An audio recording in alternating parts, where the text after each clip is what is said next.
Oi, gente, boa noite. Hoje eu estou aqui para falar da prova de matemática do Enem. Para quem não sabe, já estou aqui com as minhas 3 provinhas anteriores. E eu queria falar para vocês que eu fiz uma listinha com base nisso, acerca dos principais conteúdos cobrados na prova de matemática do Enem. E praticamente eu queria falar para vocês como eu estudei para essa prova tão temida e tão polêmica que é a prova de matemática. Então, vamos ao vídeo. Roda a vinheta!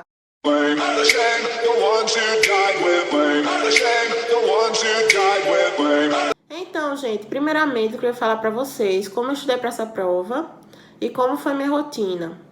Basicamente, eu estudava por meio de questões, e essas questões tanto eram de vestibulares tradicionais, como de seção Enem ou de Enems anteriores.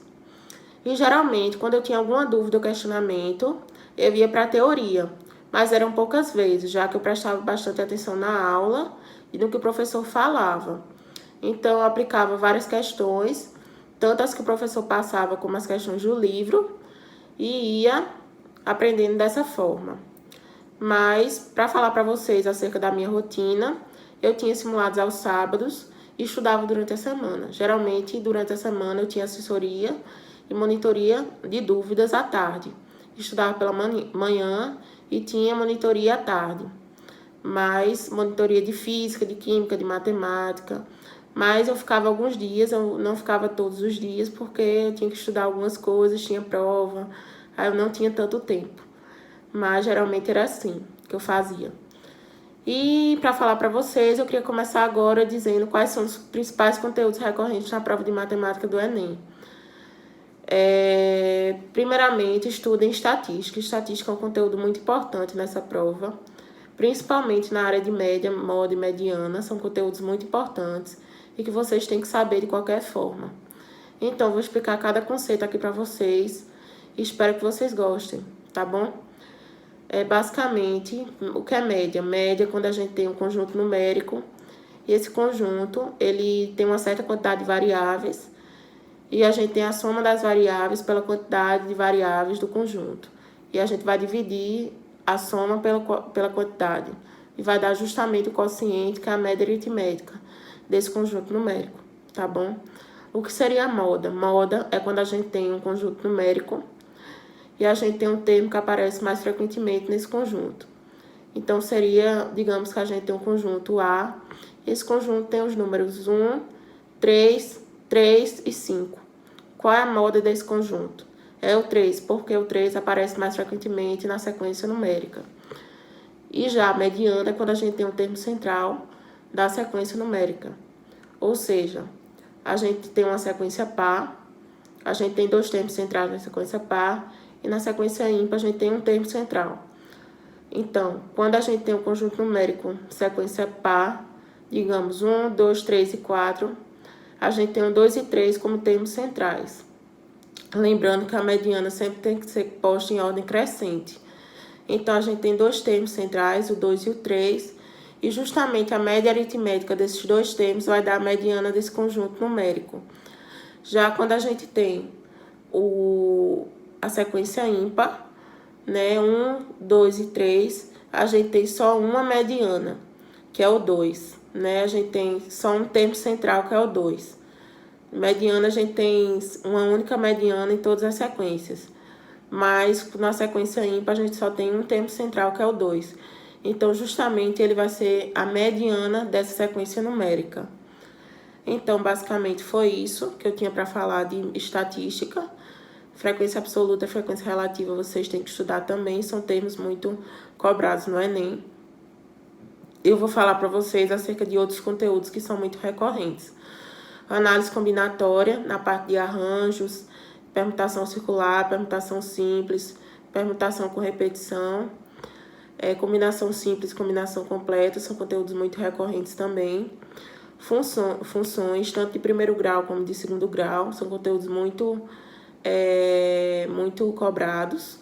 Então, vocês têm que saber de função de primeiro grau, se a reta é ascendente, reta descendente, sinal negativo, sinal positivo do coeficiente angular, coeficiente linear, sinal negativo, sinal positivo, justamente calcular o coeficiente angular, o coeficiente linear da reta, saber que o coeficiente angular é igual à taxa de variação, que é ΔY sobre ΔX. Justamente isso, que o termo independente, que é o coeficiente linear, vai ser justamente o ponto onde a reta vai tocar o eixo Y, né? Então, praticamente isso que vocês têm que saber. E sobre parábola, que é a função de segundo grau, vocês têm que saber as raízes, que é justamente onde a parábola toca o eixo X. São duas vezes quando a gente tem duas raízes, uma vez quando a gente tem uma raiz, e a parábola não toca o eixo X quando a gente não tem nenhuma raiz. E basicamente o termo independente, que é o C, vocês têm que saber que é quando a parábola toca o eixo Y. Determinar a concavidade da parábola, se é para cima ou para baixo. E saber que aquilo determina se o sinal é positivo ou negativo no A, que nesse caso seria o AX ao quadrado mais BX mais C. Tá bom? Então, isso praticamente vocês têm que saber de parábola ou função de segundo grau. E outros assuntos que caem basicamente é a probabilidade, juros compostos, juros simples, saber que a fórmula dos juros compostos é M, montante é igual a capital vezes 1 mais I elevado a N, que é o tempo, elevado a T, que é o tempo. Então, capital seria, montante seria C vezes 1 mais I, que é a taxa unitária, vezes N, que é o tempo. E nesse caso, qual seria a fórmula do juro simples? Juros seria C vezes I vezes T. C, capital, vezes a taxa unitária, vezes o tempo. E qual a diferença de montante para juros?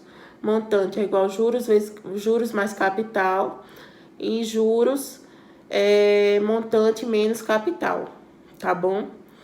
Então, basicamente é isso. Geometria vocês têm que saber trigonometria, funções trigonométricas, a fórmula da altura do triângulo equilátero, polígonos regulares, soma dos ângulos internos dos polígonos, soma dos ângulos externos, que é igual a 360 em todos os polígonos.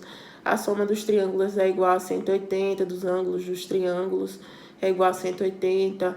Vocês têm que saber isso, vocês têm que saber mais que... Vocês têm que saber, agora eu me esqueci, gente, deu um branco. Mas vocês têm que saber praticamente isso, basicamente. E é isso aí que vocês têm que saber. Se o triângulo é isósceles, escaleno, equilátero, propriedade do triângulo isósceles, que os ângulos da base são iguais. É isso que vocês têm que saber. Dois lados são iguais. E é isso.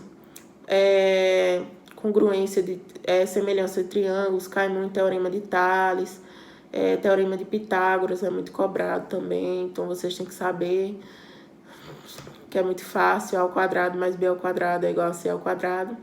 A soma dos quadrados dos catetos é igual ao quadrado da hipotenusa. Mas é isso aí, teorema de Tales, semelhança de triângulos, teorema de Pitágoras. É isso aí, basicamente, vocês têm que saber. Então, foi esse o vídeo. Vou deixar uma listinha para vocês aqui acerca dos principais conteúdos cobrados na prova de matemática. E espero que vocês tenham gostado. Deem like, compartilhem o vídeo, isso é muito importante pra gente.